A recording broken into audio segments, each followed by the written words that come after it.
हरे कृष्ण। श्रीमद् भागवतम चतुर्थ स्कंद 8वां अध्याय। 7वां अध्याय दक्ष यज्ञ की पूर्ति। श्री मैत्र जी कहते हैं, महाबाहो विदुर जी, ब्रह्मा जी के इस प्रकार प्रार्थना करने पर भगवान शंकर ने प्रसन्नतापूर्वक हंसते हुए कहा, सुनिए। श्री महादेव जी ने कहा, प्रजापति, भगवान की माया से मोहित हुए दक्ष जैसे ना समझ के अपराध की ना तो मैं चर्चा करता हूँ और ना याद ही। मैंने तो केवल सावधान करने के लिए ही उन्हें थोड़ा सा दंड दे दिया। दक्ष प्रजापति का सिर जल गया है। दक्ष प्रजापति का सिर जल गया है, इसलिए उनके बकरे का सिर लगा दिया जाए। भगदेव मित्रदेव के नेत्र से अपना यज्ञ भाग देखें। पिसा हुआ अन्न खाने वाले हैं, ये उसे यजमान के दांतों से भक्षण करे तथा अन्य सब देवताओं के अंग प्रत्यंग भी स्वस्थ हो जाए, क्योंकि उन्होंने यज्ञ से बचे हुए पदार्थों को मेरा भाग निश्चित किया है। अध्यर्य आदि यज्ञ कर्मों से जिनकी भुजाएं टूट गई है, ये अश्विनी कुमार की भुजाओं से, और जिनके हाथ नष्ट हो गए हैं, ये पूषा के हाथों से काम करे तथा भृगु जी के बकरे की सी दाढ़ी मूछ हो जाए। श्री मैत्र जी कहते हैं, वत्स विदुर, तब भगवान शंकर के वचन सुनकर सब लोग प्रसन्न चित्त से धन्य धन्य कहने लगे। फिर सभी देवता और ऋषियों ने महादेव जी से दक्ष की यज्ञशाला में पधारने की प्रार्थना की, और तब ये उन्हें तथा ब्रह्मा जी को साथ लेकर वहाँ गए। वहाँ जैसा जैसा भगवान शंकर ने कहा था, उसी प्रकार सब कार्य करके उन्होंने दक्ष की धड़ से यज्ञ पशु का सिर जोड़ दिया। सिर जुड़ जाने पर रुद्र देव की दृष्टि पड़ते ही दक्ष तत्काल सोकर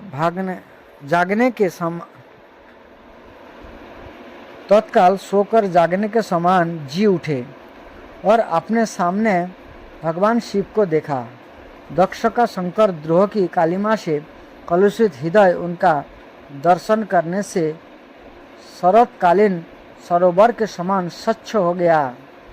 उन्होंने महादेव जी की स्तुति करने चाहिए, किंतु अपनी मरी हुई बेटी सती का स्मरण हो आने से स्नेह और उत्कंठा के कारण उनके नेत्र में आंसू भर आए। उनके मुख से शब्द न निकल सका। प्रेम से विहल परम बुद्धिमान प्रजापति ने जैसे तैसे अपने हृदय के आवेग को रोककर विशुद्ध भाव से भगवान शिव की स्तुति करनी आरंभ की। दक्ष ने कहा, भगवान, मैंने आपका अपराध किया है, किंतु आपने उसके बदले में मुझे दंड के द्वारा शिक्षा देकर बड़ा ही अनुग्रह किया है। वह आप और श्री हरि तो आचारहीन नाम मात्र के ब्राह्मणों की भी अपेक्षा नहीं करते, फिर हम जैसे यज्ञ जागादि करने वालों को क्यों भूलेंगे। विभु, आपने ब्रह्मा होकर सबसे पहले आत्म तत्व की रक्षा के लिए आपने मुख से विधा, तप और व्रत आदि के धारण करने वाले ब्राह्मणों को उत्पन्न किया था। जैसे चरवाहा लाठी लेकर गौओं की रक्षा करता है, उसी प्रकार आप उन ब्राह्मणों की सब विपत्तियों से रक्षा करते हैं। मैं आपके तत्व को नहीं जानता था, इसी से मैंने भरी सभा में आपको अपने बागबाणों से बेधा था, किंतु आपने मेरे उस अपराध का कोई विचार नहीं किया। मैं तो आप जैसे पूज्यतम महानुभाव का अपराध करने के कारण नरक आदि नीच लोक में गिरने वाला था, परंतु आपने अपनी करुणा भरी दृष्टि से मुझे उबार लिया। आप भी आपको प्रसन्न करने योग्य मुझ में कोई गुण नहीं है। बस आप अपने ही उदारतापूर्ण वार्ताव से मुझ पर प्रसन्न हो। श्री मैत्री जी कहते हैं, आशुतोष शंकर से इस प्रकार अपना अपराध क्षमा कराकर दक्ष ने ब्रह्मा जी के कहने पर उपाध्याय ऋत्विज आदि की सहायता से यज्ञ कार्य आरंभ किया। तब ब्रह्मा ने यज्ञ संपन्न करने के उद्देश्य से रुद्रगण संबंधी भूत पिशाचों के संसर्ग जनित दोषों की शांति के लिए 3 पात्रों में विष्णु भगवान के लिए तैयार किए हुए पुरोडास नामक चक्र का हवन किया। विदुर जी उस हवि को हाथ में लेकर खड़े हुए अर्धयु के साथ जजमान दक्ष ने जो ही विशुद्ध चित्त से श्रीहरि का ध्यान किया तो ही सहसा भगवान यहाँ प्रकट हो गए। बृहत एवं रथंतर नामक साम स्तोत्र जिनके शंख है, उन गरुड़ जी के द्वारा समीप लाए हुए भगवान ने 200 दिशाओं को प्रकाशित करती हुई अपनी अंग कांति से सब देवताओं का तेज हर लिया। उनके सामने सबकी कांति फीकी पड़ गई। उनका श्याम वर्ण था, कमर में सुवर्ण की करधनी तथा पीताम्बर सुशोभित थे। सिर पर सूर्य के समान देदीप्यमान मुकुट था। मुख कमल भौरों के समान नीली अलकावली और कांतिमय मुखमंडल से शोभायमान था। उनके सुवर्णमय आभूषणों से विभूषित 8 भुजाएं थीं, जो भक्तों की रक्षा के लिए सदा उद्धत रहती है। 8 भुजाओं में वे शंख पद्म चक्र बाण धनुष गदा खड्ग और ढाल लिए हुए थे तथा उन सब आयुधों के कारण ये फूले हुए कनेर के वृक्ष के समान जान पड़ते थे। प्रभु के हृदय में श्री वत्स का चिन्ह था और सुंदर बनमाला सुशोभित थी। ये अपने उदार हास और लीलामय कटाक्ष से सारे संसार को आनंदमग्न कर रहे थे। पार्षदगण दोनों ओर राजहंस के समान सफेद पंखे और चंबर डुला रहे थे। भगवान मस्तक पर चंद्रमा के समान शुभ्र छत्र शोभा दे रहा था। भगवान पधारे हैं, यह देखकर इंद्र, ब्रह्मा और महादेव जी आदि देवेश्वरों सहित समस्त देवता, गंधर्व और ऋषि आदि ने सहसा खड़े होकर उन्हें प्रणाम किया। उनके तेज से सबकी कांति फीकी पड़ गई, जीवा लड़खड़ाने लगी। ये सबके सब सक्का पक्का गए और मस्तक पर अंजलि बांधकर भगवान के सामने खड़े हो गए। यद्यपि भगवान की महिमा तक ब्रह्मा आदि की मति भी नहीं पहुंच पाती, तो भी भक्तों पर कृपा करने के लिए दिव्य रूप में प्रकट हुए श्री हरि की वे अपनी अपनी बुद्धि के अनुसार स्तुति करने लगे। सबसे पहले प्रजापति दक्ष एक उत्तम पात्र में पूजा की सामग्री ले नंद सुनंद पार्षदों से घिरे हुए प्रजापतियों के परम गुरु भगवान यज्ञेश्वर के पास गए और अति आनंदित हो विनीत भाव से हाथ जोड़कर प्रार्थना करके प्रभु के शरणापन्न हुए। दक्ष ने कहा, भगवान, आपने स्वरूप में आप बुद्धि की जागृत आदि संपूर्ण अवस्था से रहित शुद्ध चिन्मय भेद रहित अतएव निर्भय है। आप माया का तिरस्कार करके स्वतंत्र रूप से विराजमान है। तथापि जब माया से भी जीव भाव को स्वीकार कर उसी माया में स्थित हो जाते हैं तब अज्ञानी से दिखने लगते हैं। ऋत्विजों ने कहा, उपाधि रहित प्रभु भगवान रुद्र के प्रधान अनुचर नंदीश्वर के शाप के कारण हमारी बुद्धि केवल कर्म कांडों में ही फंसी हुई है। अतएव हम आपके तत्व को नहीं जानते। इसके लिए इस कर्म का वही देवता है, ऐसी व्यवस्था की गई है। इस धर्म वृत्ति के प्रयोजक वेद त्रयी से प्रतिपादित यज्ञ को ही हम अपना स्वरूप समझते हैं। सदस्यों ने कहा, जीवों को आश्रय देने वाले प्रभु, जो अनेक प्रकार के क्लेशों के कारण अत्यंत दुर्गम है, जिसमें काल रूप भयंकर सर्प ताक में बैठा हुआ है, दंड रूप आने अनेकों गड़े है, दुर्जन रूप जंगली जीवों का भय है तथा शोक रूप दावानल धधक रहा है। ऐसे विश्राम स्थल से रोहित संसार मार्ग में जो अज्ञानी जीव कामनाओं से पीड़ित होकर विषय रूप मृग तृष्णा जल के लिए ही देह गेह का भारी बोझ सिर पर लिए जा रहे हैं, ये भला आपके चरण कमलों की शरण में कब आने लगे? रुद्र ने कहा, वरदायक प्रभु, आपके उत्तम चरण इस संसार में सकाम पुरुषों को संपूर्ण पुरुषार्थ की प्राप्ति कराने वाले हैं, और जिन्हें किसी भी वस्तु की कामना नहीं है, ये निष्काम मुनिजन भी उनका आदर पूर्वक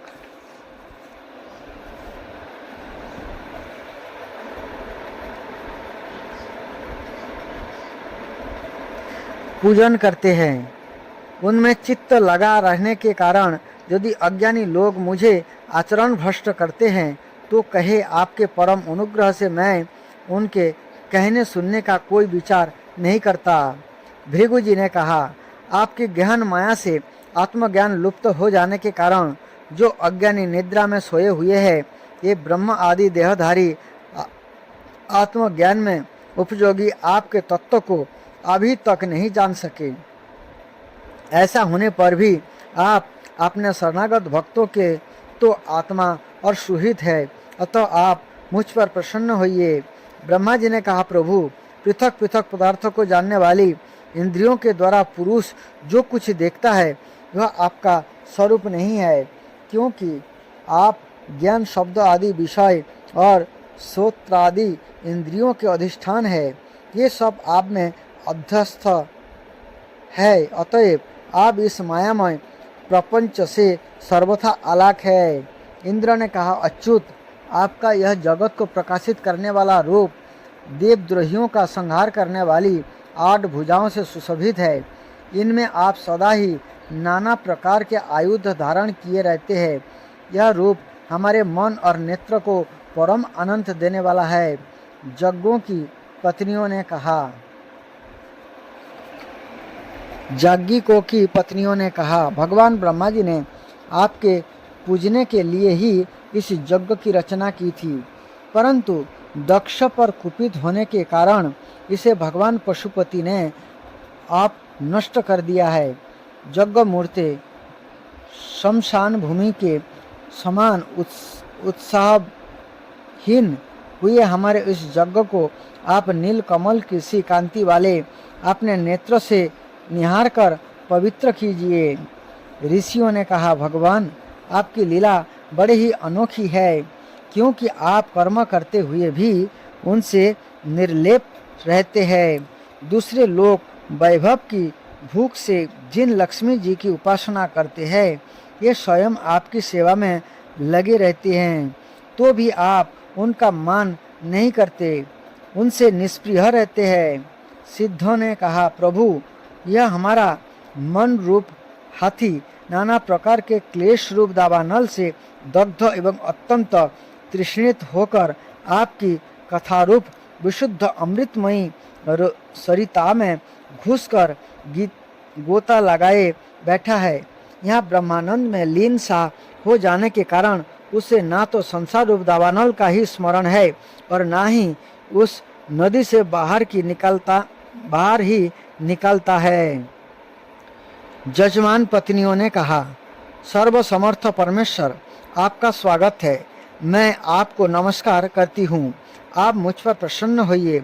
लक्ष्मीपते, आपने प्रिया लक्ष्मी जी के सहित आप हमारे रक्षा कीजिए। यज्ञेश्वर, जिस प्रकार सिर के बिना मनुष्य का धड़ अच्छा नहीं लगता, उसी प्रकार अन्य अंगों से पूर्ण होने पर भी आपके बिना यज्ञ की शोभा नहीं होती। लोकपालकों ने कहा, अनंत परमात्मन, आप समस्त अंतकरण के साक्षी है। यह सारा जगत आपके ही द्वारा देखा जाता है।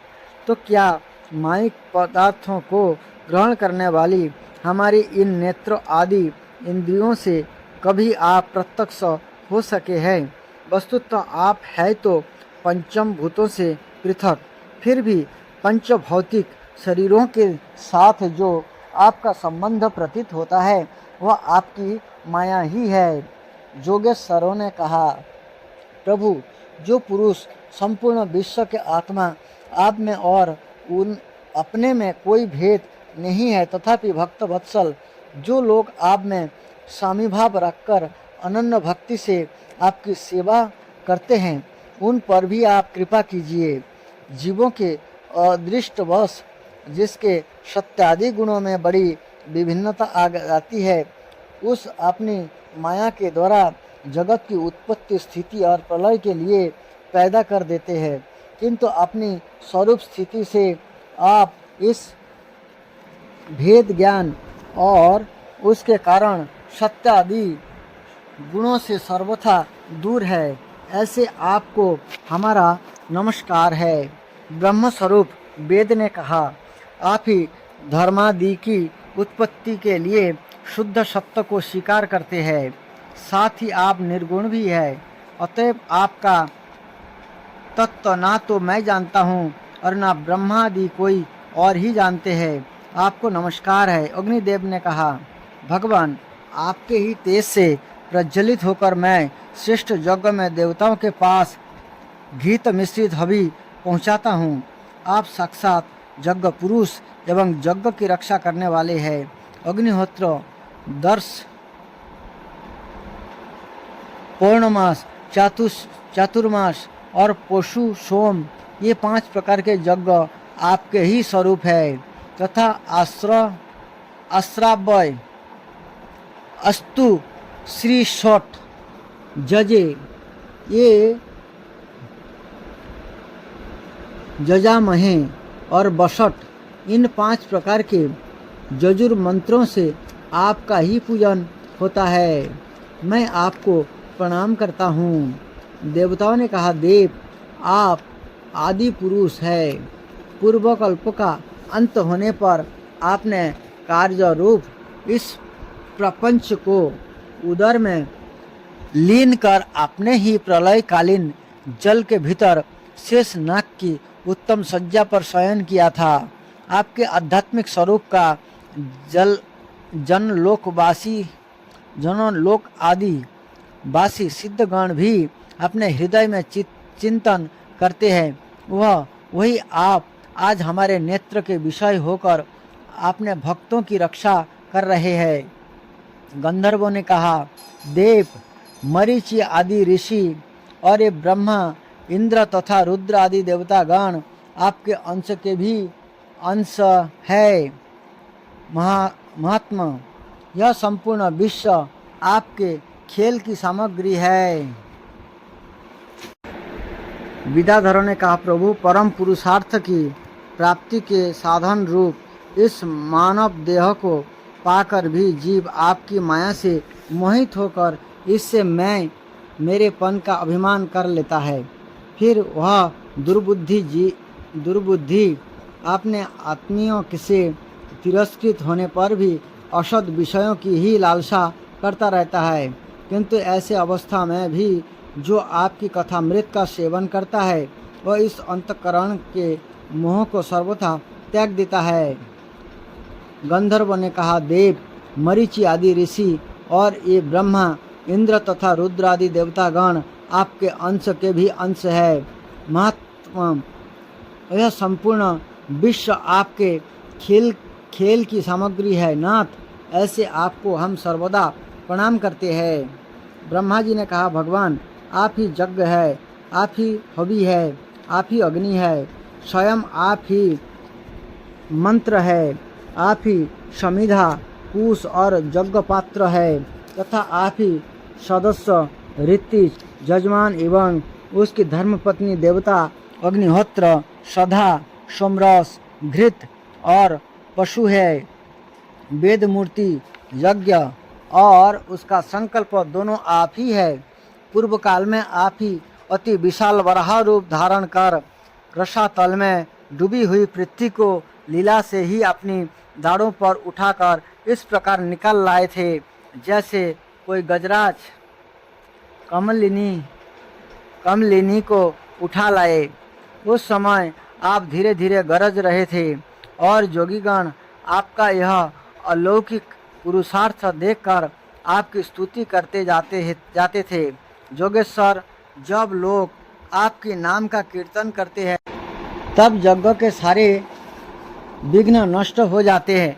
हमारा यह यज्ञ स्वरूप सत्कर्म नष्ट हो गया था, अतः हम आपके दर्शन की इच्छा कर रहे थे।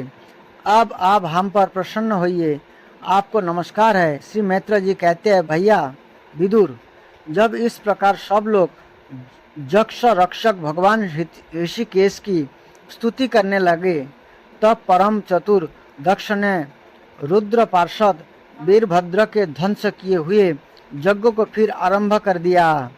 सर्वात्मा अंतर्यामी श्री हरि यह तो सभी के भोगों के भोक्ता है, तथापि त्रिकपाल पुरोडास रूप अपने भाग से और भी प्रसन्न होकर उन्होंने दक्ष को संबोधन करके कहा। श्री भगवान ने कहा, जगत का परम कारण मैं ही ब्रह्मा और महादेव हूँ। मैं सबका आत्मा, ईश्वर और साक्षी हूँ तथा स्वयं प्रकाश और उपाधि शून्य हूँ। विप्रवर, आपने त्रिगुणात्मिका माया को स्वीकार करके मैं ही जगत की रचना, पालन और संहार करता रहता हूँ और मैंने ही उन कर्मों के अनुरूप ब्रह्मा, विष्णु और शंकर ये नाम धारण किए हैं। ऐसा जो भेद रहित विशुद्ध परम ब्रह्म स्वरूप मैं हूँ, उसी में अज्ञानी पुरुष ब्रह्मा, रुद्र तथा अन्य समस्त जीवों को विभिन्न रूप से देखता है। जिस प्रकार मनुष्य अपने सिर और हाथ आदि अंगों में ये मुझसे भिन्न है ऐसा बुद्धि कभी नहीं करता, उसी प्रकार मेरा भक्त प्राणी मात्र को मुझसे भिन्न नहीं देखता। ब्राह्मण, हम ब्रह्मा, विष्णु और महेश्वर तीनों रूप स्वरूपतः एक ही है और हम ही संपूर्ण जीव स्वरूप है। अतः जो हम में कुछ भी भेद नहीं देखता वही शांति प्राप्त करता है। श्री मैत्र जी कहते हैं, भगवान के इस प्रकार आज्ञा देने पर प्रजापतियों के नायक दक्ष ने उसका त्रिकपाल यज्ञ के द्वारा पूजन करके फिर अंगभूत और प्रधान दोनों प्रकार के यज्ञ से अन्य सब देवताओं का अर्चन किया। फिर एकाग्र चित्त हो भगवान शंकर का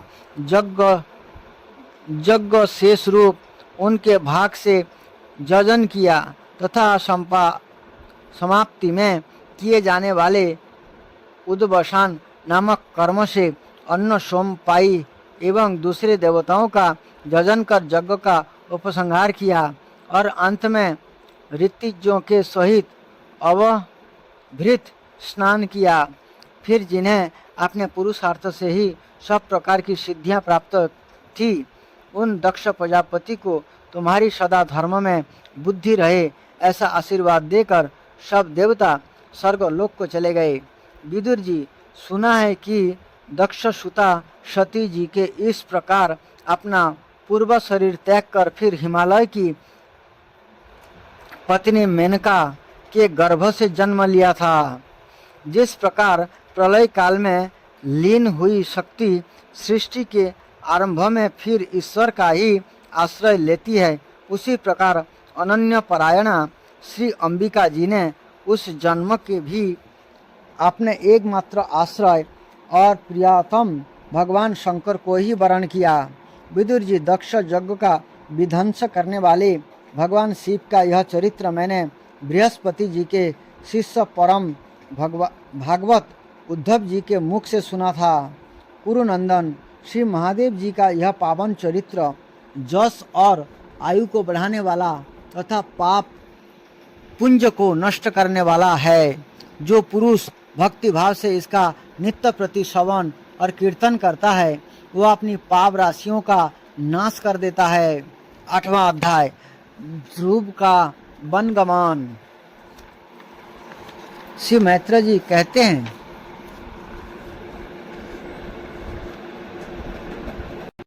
श्री मैत्र जी कहते हैं, शत्रुसूदन विदुर जी, शनक आदि नारद, ऋभु, हंस, अरुणि और ज्योति ब्रह्मा जी के इन नैष्ठिक ब्रह्मचारी पुत्र ने गृहस्थ आश्रम में प्रवेश नहीं किया, अतः उनके कोई संतान नहीं हुई। अधर्म भी ब्रह्मा जी के ही पुत्र था। उसकी पत्नी का नाम था मृषा। उसके दंभ नामक पुत्र और माया नाम की कन्या हुई। उन दोनों की निवृत्ति ले गया, क्योंकि इसके कोई संतान न थी। दंभ और माया से लोभ और निकृति अर्थात सठता का जन्म हुआ। उनसे क्रोध और हिंसा तथा उनसे कली, कलह और उसकी बहन दुरुक्ति अर्थात गाली उत्पन्न हुए। साधु शिरोमणि फिर दरुक्ति से कली ने भय और मृत्यु को उत्पन्न किया तथा उन दोनों के संयोग से यातना और निरय नरक का जोड़ा उत्पन्न हुआ।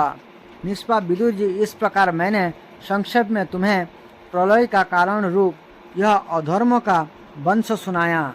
यह अधर्म का त्याग कराकर पुण्य संपादन में हेतु बनता है। अतएव इसका वर्णन 3 बार सुनकर मनुष्य अपने मन की मलिनता दूर कर देता है। कुरुनंदन, आप मैं श्री हरि के अंश ब्रह्मा जी के अंश से उत्पन्न हुए पवित्र कीर्ति महाराज स्वयंभू मनु के पुत्र के वंश का वर्णन करता हूँ। महारानी शतरूपा और उनके पति स्वयंभू मनु से प्रियव्रत और उत्तानपाद ये 2 पुत्र हुए। भगवान वसुदेव की कला से उत्पन्न होने के कारण ये दोनों संसार की रक्षा में तत्पर रहते थे। उत्तानपाद के सुनीति और सुरुचि नाम की 2 पत्नियां थीं। उनमें सुरुचि राजा को अधिक प्रिय थी। सुनीति, जिनका पुत्र ध्रुव था, उन्हें वैसी प्रिय नहीं थी। एक दिन राजा उत्तानपाद सुरुचि के पुत्र उत्तम को गोद में बिठाकर प्यार कर रहे थे। उसी समय ध्रुव ने भी गोद में बैठना चाहा, परंतु राजा ने उसका स्वागत नहीं किया। उस समय घमंड से भरी हुई सुरुचि ने अपनी सोत के पुत्र ध्रुव को महाराज की गोद में आने का यत्न करते देखकर उनके सामने तू इससे डाह भरे शब्दों में कहा, बच्चे, तू राज सिंहासन पर बैठने का अधिकारी नहीं है। तू भी राजा का ही बेटा है। इससे क्या हुआ? तुझको मैंने तो अपनी कोख में नहीं धारण किया। तू अभी नादान है। तुझे पता नहीं कि तूने किस दूसरी स्त्री के गर्भ से जन्म लिया है, तभी तो ऐसे दुर्लभ विषयों की इच्छा कर रहा है। यदि तुझ राज सिंहासन की इच्छा हो तो तपस्या करके परम पुरुष श्री नारायण की आराधना कर और उनकी कृपा से मेरे गर्भ में आकर जन्म ले। आगे का कथा आगे। हरे कृष्णा।